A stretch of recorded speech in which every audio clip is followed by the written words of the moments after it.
오늘 본문은 5번째 나팔재앙을 마무리하고 6번째 나팔재앙에 대한 이야기입니다. 8장 13절을 보면 4번째 나팔재앙이 끝나고 나서 공중에 날아가는 독수리가 땅에 사는 자들에게 3개의 화가 있을지어다 라고 말했습니다. 12절의 첫째 화는 바로 5번째 나팔재앙을 말합니다. 5번째 나팔재앙이 이제 끝났습니다. 그런데 아직도 6번째 또 7번째 나팔재앙이 있다는 걸 알려줍니다. 천사가 5나팔 때부터 남은 화에 대해서 알려주는 건 그 화로 인한 고통이 너무나 심하기 때문에 그 극한 환란이 남아있다는 것을 이야기해 줌으로써 사람들의 회개를 촉구하고 있는 거죠. 13절을 보면 6번째 천사가 나팔을 붑니다. 천사가 나팔을 불었다는 건 바로 나팔재앙이 시작됨을 의미합니다. 요한은 6번째 천사가 나팔을 불 때에 하나님 앞 금제단 넷불에서 울리는 한 음성을 들었습니다. 출애굽기 30장 1절부터 3절까지의 말씀을 보면 여호와께서 모세에게 분향할 제단에 대해서 이렇게 말씀하셨습니다.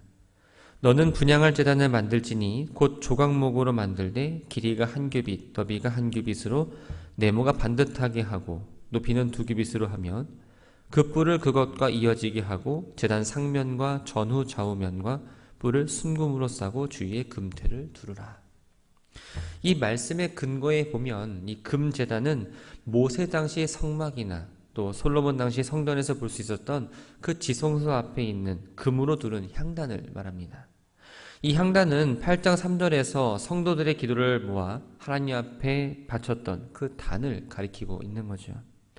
넷뿔은 금제단 내 모서리에 설치된 돌출된 부분으로서 이 성경에서의 뿔은 바로 구원과 힘과 능력 또 보호를 상징합니다.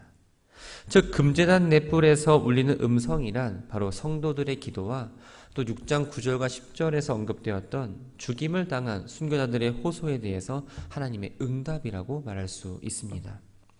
4번째 금제단 넷불에서 나는 음성은 나팔 가진 6천사에게 큰 강 유브라데에 결박된 4천사를 풀어주라 라고 이야기합니다. 유브라데는 노아 홍수 때 노아의 방주가 머물렀던 아라낫산이 있는 아르메니아 산맥에서 출발한 물입니다. 동남쪽으로 타우르 산맥을 따라 흘러 바벨론 평야를 거쳐 티그리스 강과 합쳐지는데 그 길이가 바로 2,900km 정도 됩니다. 문자 그대로 큰 강인 거죠. 유브라데 강은 구약성경에서 중요한 곳입니다. 창세기 2장 14절을 보면 에덴 동산에서 발원하는 4강 가운데의 하나입니다. 또 창세기 15장 18절에서는 하나님께서 아브라함과 언약을 맺고 또한 그와 그의 자손에게 나일강에서 유브라데 강까지 땅을 주겠다는 약속도 하셨습니다. 하나님이 약속하신 가나안 동쪽 경계선으로서 이스라엘과 주요 적들의 경계가 되는 곳이기도 합니다. 하나님은 이스라엘을 범죄할 때 유브라데 강 건너편에 있던 아수르, 바벨론, 또한 바사와 같은 이 강한 나라들 통해서 이스라엘을 침략하도록 하시고 그 통해 벌하셨습니다. 이들이 침략하는 것을 성경에서는 유브라데 강이 넘쳐 흐르는 것으로 표현하기도 하죠. 이스라엘의 수없이 겪은 두려운 침략들은 바로 유브라데 강을 건너서 일어났으니 유대인들에게 이 유브라데는 심리적으로 공포의 장소이기도 했습니다. 당시 로마 제국의 입장에서 보면 이 유브라데 강은 지리적으로 로마 제국 동편에 위치한 곳입니다. 유브라데 강 건너편에는 파르티아라는 나라가 있었습니다. 이 파르티아는 주전 3세기에 세워진 나라인데 오늘날의 이란, 또 이라크, 아프가니스탄에 걸친 큰 땅을 차지하고 있던 나라입니다. 특히 이곳은 말을 타면서 활을 쏘아 표적을 정확하게 맞을 뿐만 아니라 돌격을 할 때에도 후퇴를 할 때에도 활을 쏘는 특출한 기술을 가진 기마 부대가 있던 나라입니다. 로마는 막강한 군사력을 가지고 팍스 로마나를 이루었지만 유일하게 유브라데강 건너편에 있는 이 파르티아만큼은 정복하지 못했습니다. 이 로마인들에게 있어서 이 파르티아는 두려움의 대상으로 여겨졌죠. 요한은 유브라데를 언급함으로써 유대인들에게는 과거 아수르, 바벨론 또한 바사로부터 침략당했던 걸 기억하게 합니다. 또 동시에 파르티아가 로마를 공격할 거라는 그 풍문을 가지고 로마인들에게는 파르티아에 대한 두려움을 떠올리게 함으로써 요한은 심판에 대한 두려움과 그 긴장감을 높여주고 있는 거죠. 본문에 유브라데에 결박된 그 네 천사는 과연 어떤 존재일까요? 우선 결박되었다라는 이 표현을 통해서 이 네 천사는 하나님의 권능에 복종하여 따를 수밖에 없는 존재라는 걸 알 수 있습니다. 7장 1절을 보면 네 천사가 바람을 다스리는 권세를 가지고 네 땅 모퉁이에 바람을 잡고 있는 장면이 나옵니다.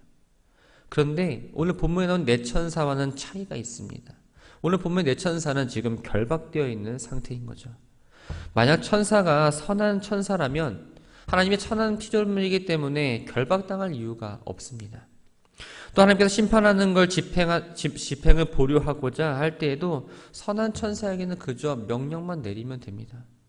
따라서 본문의 네 천사는 7장 1절의 네 천사처럼 자연을 다스리고 관리하는 천사가 아니라 하나님이 심판하실 그 년, 월, 일시에 사람을 3분의 1을 죽이기 위해서 특별히 준비해 놓으신 바로 악한 천사들을 이야기하죠.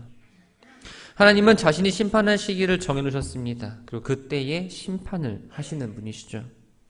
여섯 번째 나팔 재앙 역시 예수 그리스도의 재림 때와 마찬가지로 인간들에게는 구체적으로 언제인지는 알려지지 않았지만 그때는 하나님만이 아시는 때라고 이야기합니다. 16절을 보면 네 천사가 이끄는 마병대의 수를 2만만이라고 표현을 합니다. 이 마병대는 화력이 센 무기들로 완전 무장한 군인들을 의미합니다. 2만만은 문자적으로 2만의 만, 즉 2만 곱하기 만으로서 2억을 가리킵니다. 그런데 이 요한계시록에 나오는 모든 수가 계시적 의미에서 상징수라는 것을 생각해 본다면 증언과 증거를 상징하는 숫자 2와 충만함과 완전함을 상징하는 숫자 10을 4번 곱해서 먼저 2만을 만들어 놓았고 또 숫자 10을 4번 곱해서 만을 해서 헤아릴 수 없을 정도로 많다라는 것을 이 2만만으로 지금 표현하고 있습니다. 구약성경에서는 천천이나 만만 역시 이러한 의미로 사용이 되었던 거죠. 요한은 하나님께서 허락하신 환상 가운데의 말들과 말을 탄 자들을 자세히 관찰할 수 있었습니다. 인간의 상상을 초월하는 엄청난 규모의 군대는 불빛과 자줏빛과 유황빛을 띠는 호심경으로 무장합니다. 말들의 머리는 사자의 머리와 같았습니다. 이 말은 일반적으로 기동력을 상징하고 사자는 용맹함과 또한 파괴력을 상징합니다. 즉 말의 머리가 사자 머리 같다라는 이 표현은 신속하게 상대를 제압하고 정복하는 능력을 가지고 있다는 걸 말하고 있죠. 고대 신화를 보면 입에서 불을 뿜어내는 동물이 종종 등장합니다. 오늘 본문에서도 지금 말들이 입에서 불을 뿜고 있다고 이야기하지만 더 나아가서는 연기와 유황까지 나온다고 이야기합니다. 이것은 앞에서 언급했던 불빛과 자줏빛, 유황빛과 연관이 있는데 모두 남김없이 태워버리고 없애버리는 그 전멸을 상징하고 있습니다. 많은 수의 병사가 화력이 센 무기들로 중무장을 했다는 건 결국 대규모 전쟁이 일어난다는 걸 의미합니다. 거기에 불과 유황이 나왔다는 건 엄청난 파괴와 살상행위로 하나님께서 소돔과 고모라의 유황과 불을 비같이 내렸던 것처럼 이 여섯 번째 재앙 역시 하나님의 극렬한 심판이 이루어진다는 것을 의미합니다. 불과 연기와 유황으로 사람의 3분의 1이 죽임을 당하게 되었습니다.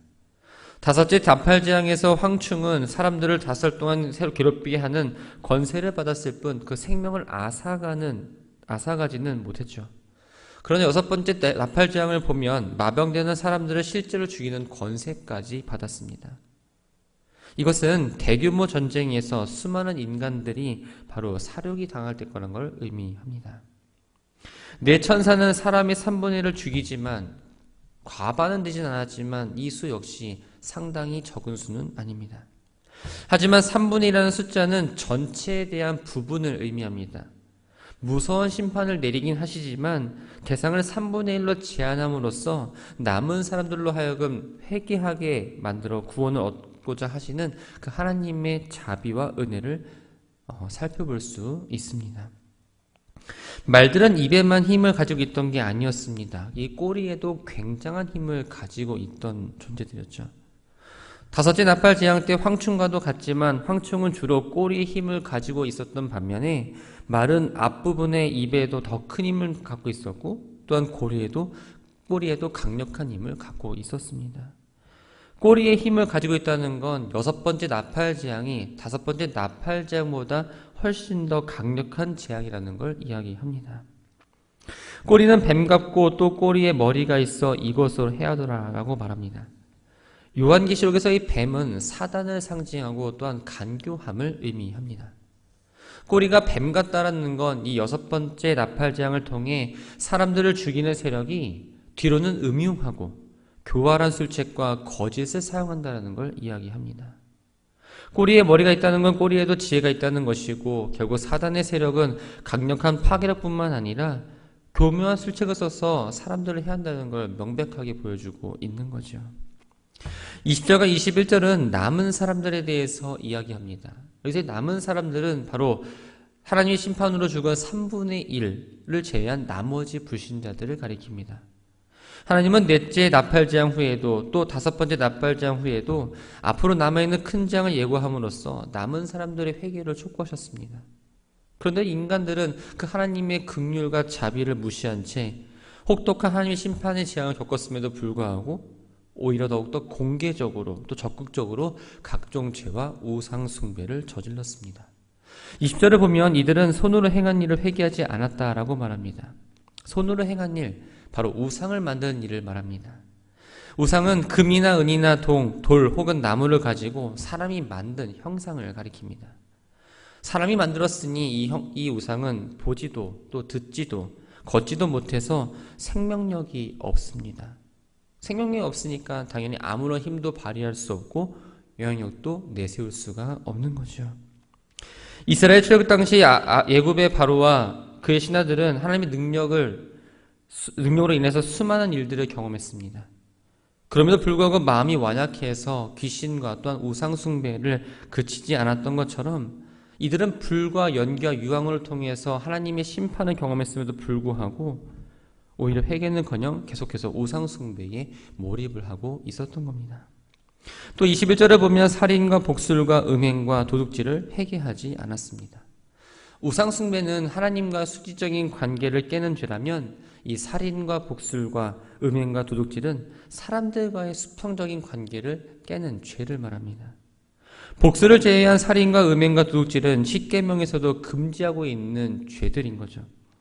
복술은 거짓으로 사람을 속이며 미혹하는 짓으로서 사람들의 뒤에서 역사하시는 하나님의 능력과 권위에 도전하는 불경죄에 해당합니다.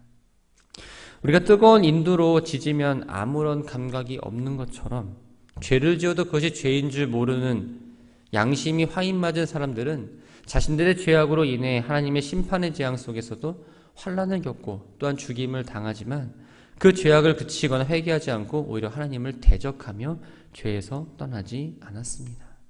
성경에서는 이런 일들을 하는 자들에게 하나님의 진노가 임하며 새 예루살렘에도 들어가지 못한다라고 우리들에게 분명히 말해줍니다. 말씀을 정리합니다. 여섯째 나팔 재앙으로 사람의 3분의 1이 목숨을 잃었지만 3분의 2의 사람들을 남기셨습니다. 이들을 남기신 이유는 아주 단순합니다. 한 번 더 기회를 주어서 회개하며 그리스도께로 돌이킬 걸 기대하셨기 때문입니다. 하지만 남은 사람들은 여전히 회개하지 않았습니다. 오히려 귀신을 섬겼고 우상에게 머리를 조아렸고 자신들의 악한 행위를 버리지 않았습니다. 이들에게 남은 건 더 큰 화밖에 없었던 거죠. 우리는 하나님은 참고 기다려주시지만 그렇다고 계속해서 참고 기다리시는 분은 아니라는 걸 늘 기억해야 합니다. 하나님께 돌아갈 수 있도록 기회를 주신 것과 또한 말씀과 때로는 고난 가운데에서도 나의 죄를 깨우쳐주시고 내 죄를 뉘우치고 회개할 수 있게 인도하시는 것 역시 하나님의 은혜라는 사실을 기억해야 합니다. 그리스도인이라 하면서 굳은 마음을 가지고 회개하지 않고 늘 죄된 길을 내가 걸어가고 있지는 않은가를 늘 점검하시기 바랍니다. 내 마음이 굳은 마음이면 안 된다라는 거죠. 하나님께 감사한 것들이 너무나 많지만 우리를 죄에서 건져주시고 또 하나님의 자녀로 삼아주신 것에 대해서 늘 감사하며 나아가시기 바랍니다. 그래서 주님의 뜻을 따라 참된 믿음의 길을 걸어가는, 그 오늘만 걸어가는 것이 아니라 날마다 그 믿음과 감사를 가지고 걸어가는 우리 모두가 되기를 주님의 이름으로 축원합니다.